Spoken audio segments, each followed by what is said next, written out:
Kasihan sekali Pak Anies ini. Beliau yang pertama kali ditanya terkait anggaran APBD DKI 80 triliun oleh Pak Prabowo pada debat pertama, bahkan dibully pendukungnya setelah itu. Namun dianggap menyerang personal ketika balik bertanya pada debat ketiga terkait situs Kemenhan yang justru kebobolan hacker. Padahal total akumulasi anggarannya hampir menyentuh 700 triliun. Kasihan sekali Pak Anies ini.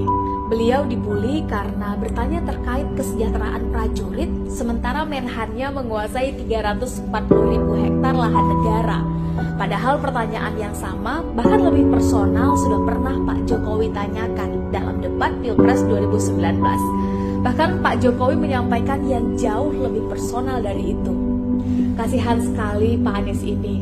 Beliau berulang kali dituduh terlalu berambisi menjadi presiden, padahal baru sekali mencalonkan.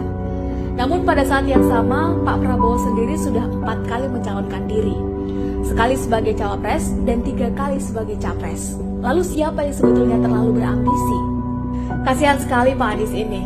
Beliau yang dituduh tidak memiliki etika dan tidak berhak bicara tentang etika. Namun di saat yang sama, cawapres Pak Prabowo terpilih lewat proses yang sudah diputuskan melanggar kode etik berat lewat sang paman, sang ketua MK. Kasihan sekali Pak Anies ini.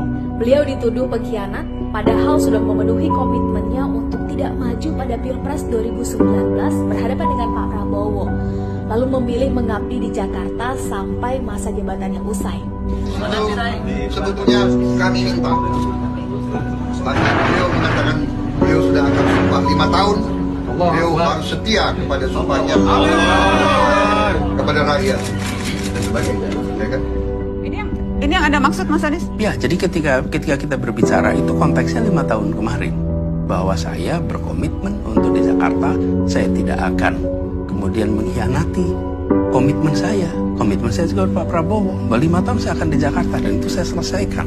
Padahal dalam kasus lain, Pak Prabowo juga dianggap mengkhianati janjinya untuk timbul tenggelam bersama rakyat yang memilihnya. Namun tiba-tiba masuk kekuasaan begitu saja, seolah lupa dengan janjinya. Kasihan sekali Pak Anies ini. Beliau harus terima videotronnya dengan paksa diturunkan. Acaranya banyak dibatalkan. Berulang kali dapat ancaman penembakan dan menerima banyak ungkapan kebencian.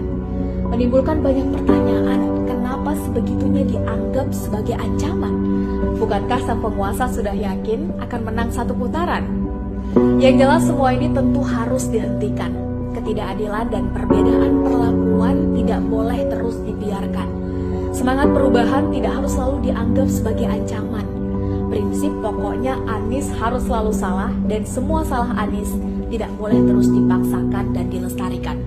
Bukan begitu teman-teman? Yuk, gaskan!